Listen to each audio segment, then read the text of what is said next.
পহেলা বৈশাখ বা পয়লা বৈশাখ বাংলা পঞ্জিকার প্রথম মাস, বৈশাখের 1 তারিখ, বঙ্গাব্দের প্রথম দিন, বাংলা নববর্ষ। দিনটি সকল বাঙালি জাতির ঐতিহ্যবাহী নববর্ষের দিন।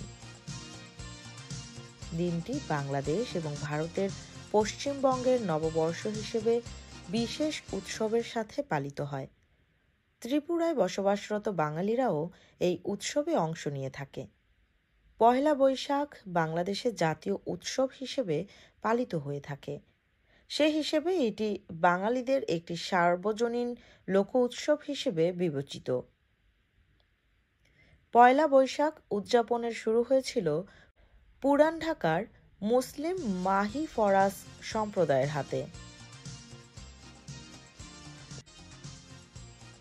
গ্রেগরীয় বর্ষপঞ্জি অনুসারে বাংলাদেশের প্রতি বছর 14 এপ্রিল এই উৎসব পালিত হয়। বাংলা একাডেমি কর্তৃক নির্ধারিত আধুনিক বাংলা পঞ্জিকা অনুসারে এই দিনটি নির্দিষ্ট করা হয়েছে। পশ্চিমবঙ্গের চন্দ্রাসৌর বাংলা পঞ্জিকা অনুসারে 15 এপ্রিল পহেলা বৈশাখ পালিত হয়। এছাড়াও দিনটি বাংলাদেশ ও পশ্চিমবঙ্গের সরকারি ছুটির দিন হিসেবে গৃহীত। বিভিন্ন পর্যায়ে ব্যবসায়ীরা দিনটি নতুনভাবে ব্যবসা শুরু করার উপলক্ষ হিসেবে বরণ করে থাকে। এই উৎসবটি শোভাযাত্রা, মেলা, পান্থাভাত খাওয়া, হালখাতা খোলা ইত্যাদি বিভিন্ন কর্মকাণ্ডের মধ্য দিয়ে উদযাপন করা হয়। বাংলা নববর্ষের ঐতিহ্যবাহী শুভেচ্ছা বাক্য হল শুভ নববর্ষ। নববর্ষের সময় বাংলাদেশের মঙ্গল শোভাযাত্রার আয়োজন করা হয়। 2016 সালে ইউনেস্কো ঢাকা বিশ্ববিদ্যালয় কর্তৃক আয়োজিত এই উৎসব শোভাযাত্রাকে মানবতার অমূল্য সাংস্কৃতিক ঐতিহ্য হিসেবে ঘোষণা করে।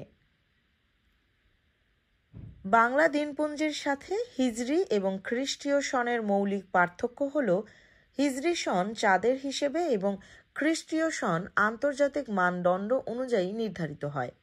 এ কারণে হিজরি সনে নতুন তারিখ শুরু হয় সন্ধ্যায় আকাশে নতুন চাঁদ দৃশ্যমান হওয়ার পর, আর খ্রিস্টীয় সনে নতুন দিন শুরু হয় ইউটিসি অনুযায়ী। পহেলা বৈশাখ রাত 12টা থেকে শুরু না হয়ে সূর্যোদয় থেকে শুরু হয়। এ নিয়ে ভিন্ন মত রয়েছে। ঐতিহ্যগতভাবে সূর্যোদয় থেকে বাংলা দিন গণনার রীতি থাকলেও 1402 বঙ্গাব্দে পহেলা বৈশাখ থেকে বাংলা একাডেমি এই নিয়ম বাতিল করে আন্তর্জাতিক রীতির সাথে সামঞ্জস্য রাখতে রাত 12টায় দিন গণনা শুরুর নিয়ম চালু করে।